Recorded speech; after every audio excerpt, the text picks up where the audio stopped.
On a freezing night in February 1959, 9 experienced hikers set up camp in the Ural Mountains of Soviet Russia.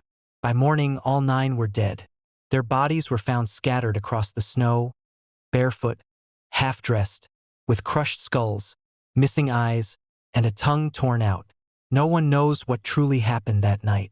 But for over 6 decades, this mystery has haunted investigators and conspiracy theorists alike. This is the story of the Dyatlov Pass Incident, a real event that remains one of the most chilling unsolved cases in human history. In January 1959, 10 students and graduates from the Ural Polytechnic Institute planned a skiing and hiking expedition through the icy wilderness of the northern Urals. They were all experienced adventurers, led by a 23-year-old named Igor Dyatlov, disciplined, smart, and respected. Their goal was to reach Mount Otorten, a name that, in the language of the local Mansi tribe, chillingly meant, "Don't go there." One member fell ill early in the trip and had to return home. That decision would save his life. The remaining 9 continued forward, laughing, documenting their journey, unaware they were walking into history's darkest mystery. On February 1, 1959, the group reached the slopes of Kolet, known as the Mountain of the Dead. Strong winds, snowstorms, and zero visibility forced them to set up camp on the mountain's steep slope instead of moving into the forest below. It was a risky decision, but Dyatlov believed they could handle it. That night, they cooked dinner, wrote in their journals, and crawled into their tent to rest. Those were the last human activities anyone would ever record from them. When the group failed to return, search teams were sent out. Weeks later, on February 26th, rescuers found the campsite. The tent was cut open from the inside, as if the hikers had fled in panic. Footprints led down toward the forest, barefoot, wearing only socks or one shoe. Then came the bodies. 2 were found near a burned-out campfire, wearing only underwear.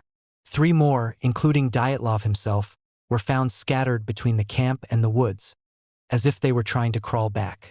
It was tragic, but what came next defied all explanation. When spring came and the snow melted, rescuers found the remaining 4 bodies buried deep under ice. But their injuries were unlike anything seen before. One had a crushed skull, another had broken ribs, and one woman, Ludmila Dubinina, was missing her tongue, eyes, and lips. Yet there were no signs of external wounds, no struggle, no footprints of outsiders. Some of their clothes showed traces of radioactive contamination, and nearby trees were burned, as if something had exploded above them. The Soviet investigation was quick and strange.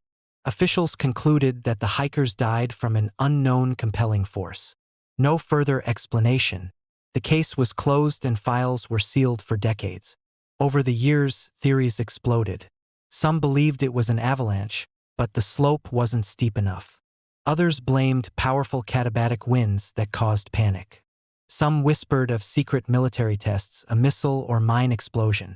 There were even claims of UFOs, glowing lights seen in the sky that night.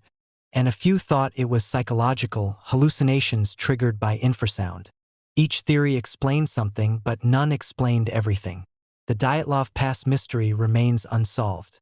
In 2019, Russian authorities reopened the case and once again blamed it on an avalanche. But experts and survivors' families reject that claim, saying it doesn't match the evidence. Today, the Dyatlov Pass stands as a frozen memorial, a place of silence and questions. Visitors leave flowers, notes, and sometimes even recordings, hoping the mountain will whisper back its secret. 9 young lives lost. No murder weapon, no killer, no witnesses, just a mountain, a torn tent, and a mystery that refuses to die. What really happened on that snowy night in 1959? Maybe the mountain knows. Maybe it's better that we don't.